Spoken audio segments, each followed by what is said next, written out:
یو وړاندې جینۍ سپنا د دې مور پلار وفات شوي وو او دا به کور کې یوازې اوسېده. سپنا به یو مالداره کورنۍ کې ډېر شي کار کولو. سپنا به د کور صفایي کوله، بهر نه به اوبه راچلولې او کچن کې به پخلی هم کولو. ټوله ورځ کار بدله کې سپنا ته به صرف 2 ټیمه روټۍ ملاوېده. سپنا به ټوله ورځ ډېره زیاته ستړې شوه چې لږ ساعت به کېناسته نو مالک به ورته غوسه شو. سپنا به ته یې آرام ته بالکل نه پرېښوه او نه به یې لوبو ته پرېښوه او د مالک کورواله هم ډېره تیزه ښځه وه. یخ د ساړه شپې وې او روغه سپوږمۍ په نیمه شپه کې چمکېده.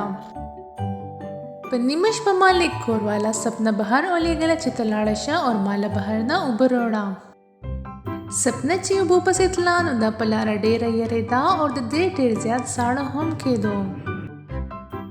اخر سپنا سیند ته ورسي او هلته نه بالټۍ ډکه کړي او واپس کور ته را روانه شي. دا چې په لاره ځي نو دې نظر په سپوږمۍ پرېوځي نو دې سپوږمۍ ډېره زیاته خوښه شي او دا هغې سره خبرې شروع کړي. ښکلې سپوږمۍ ما ته وګوره زه څومره ډېره خفه یم. زه په نیمه شپه هغې اوبو پسې رالېږلې یم او دوی ما باندې ډېر زیات ظلم کوي. ته ما د دوی نه خلاصه کړه.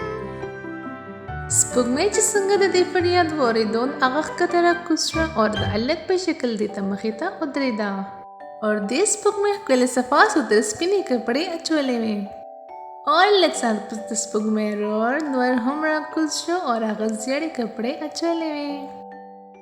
سپنا ډېره زیاته اریانه شوه او لږ ساعت پس نور سپوږمۍ سره په جګړه شو.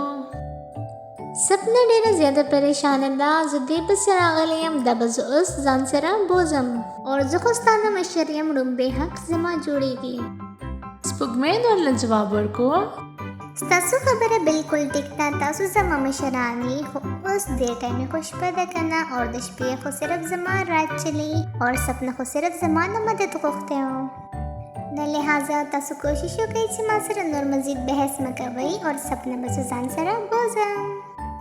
اور سپوږمۍ سپنا ځان سره کړي او اسمان طرف ته والوځي. هغه راسې دا وړه غونډه کې سپنا سپوږمۍ کې دننه اوسېږي او خپل خوشحال ژوند تېروي. تاسو چې کله هم اسمان کې روغه سپوږمۍ ووینئ نو هغې ته غور سره وګورئ. تاسو ته به یې کې وړه غونډه سپنا ښکاري.